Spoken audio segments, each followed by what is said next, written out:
последните 10 дена ќе бидат познати најголем дел од кандидатите со кои партиите ќе ја бараат довербата на локалните избори. И ВМРО, ДПМН и СДСМ најавуваат состаноци на највисоките партиски органи до крајот на месецот, но лидерите на двете партии се убедени во победа. Мицкоски, кој вчера најави структурни промени во партијата, денеска вели дека сите анкети кои ги добива прогнозираат убедлива победа на ВМРО, ДПМН и бришење на СДСМ од картата на општините.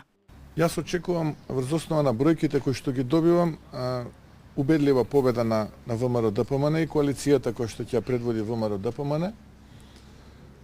На настанот вчера јасен бев и прецизен. Можеби онаму каде што е конкурентен СДСМ се 2 до 3, максимум 4 општини.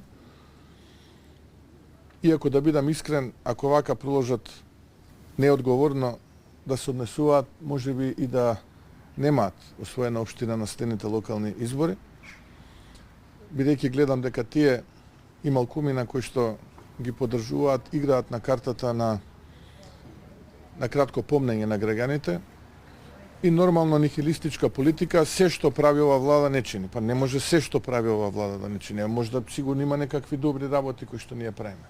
Власта не е свесна за револтот кај граѓаните кои ќе го искажат токму на изборите на есен, му возврати Филипче. Чаурата на власта во која што оваа власт се наоѓа е се потесна. Не се свесни за револтот и гневот кој што луѓето го чувствуваат заради многу работи. Заради платите, заради трошоците, притисокот кој што го прават на фирмите, немањето поврат на ДДВ, револтот кој што се излева на улиците поради настанот и трагедијата во Кочеви, во која што загинаа 60 деца. Како ќе биде резултатот на локалните избори, тоа само може да го кажат граѓаните и ќе го кажат во каква Македонија сака да живеат. Дали ваква на периферија на Европа, задолжена до гуша со камати кои што ќе враќаат кој знае колку следни генерации, или просперитетна и европска Македонија. СДСМ веќе го доби првиот сојузник на изборите. НСДП како традиционален долгогодишен партнер и на овие избори останува дел од нивната коалиција по вчерашната седница на Централниот одбор. Промени не се очекуваат ниту во коалицијата од 24 партии, која во моментов ја предводи ВМРО ДПМН. Деспина Тодоровска, Сител телевизија.